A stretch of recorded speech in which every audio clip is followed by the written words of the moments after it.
It started about a year and a half ago now, and it was part of the wider GSMA's efforts around combating the digital divide and connecting the unconnected. The Development Fund specifically runs pilot projects that demonstrate the social and economic potential value of mobile technology. So that's any type of GSM technology.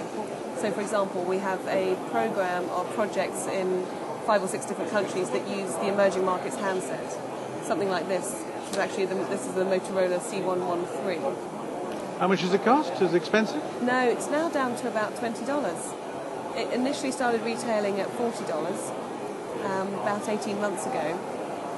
And actually this is cool too. This is the new Motorola emerging market handset, and it's called the Moto Phone.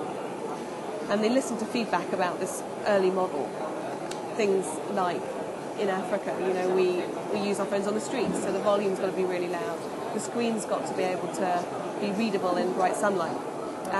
It's also got instructions which are spoken. I think this one's run out of power. There's been too many people looking at it. But it reads the instructions, so I got this particular one in India and it speaks Hindi. So if I can't read, then I don't have to read an instruction manual, but it tells me how to do it.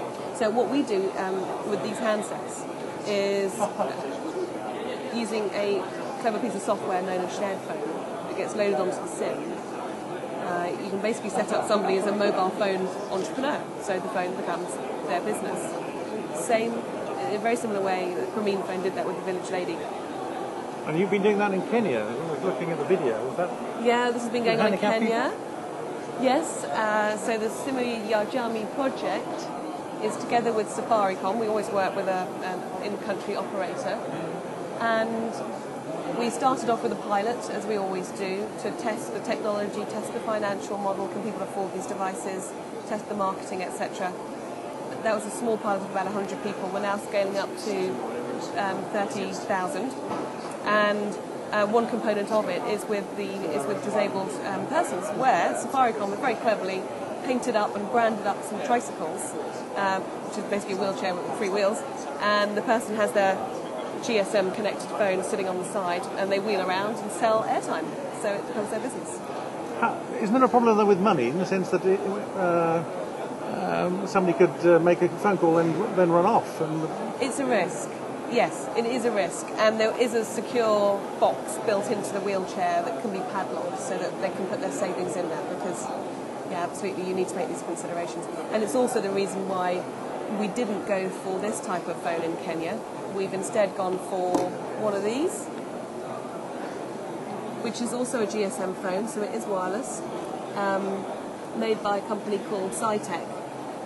The thinking there was that people won't run off with that, whereas if you hand over somebody that on the street, they're busy, dialing their friend and then head off, and that's someone's business card. Precisely. So the fact that it's wired, at least the handset is wired, is something that... It's just a bit bulkier and bigger, and you can bolt those things down as well to a tricycle or to a counter, shop counter. But you made some strategic decisions about which areas you're helping. Yes, in terms of countries or categories? Categories? Okay, so we are particularly interested in using mobiles for economic development, affordable access, education, health, conservation, and alternative energies as well. What do you mean by conservation? I can understand health, but conservation? Conservation, okay.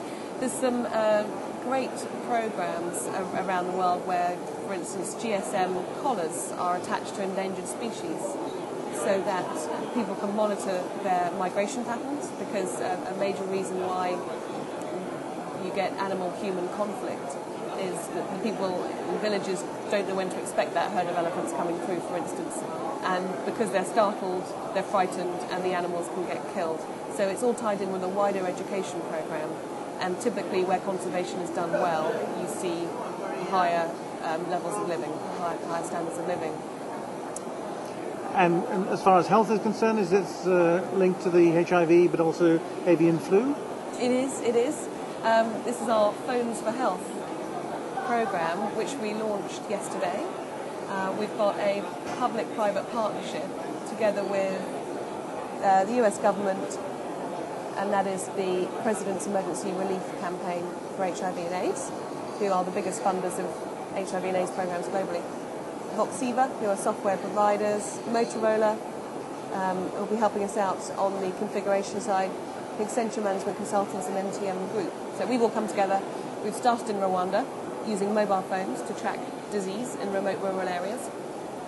We're shortly moving into Nigeria, and our plan is to have 10 countries complete by 2010. So you're empowering medical workers? Yeah, yes, doctors and nurses.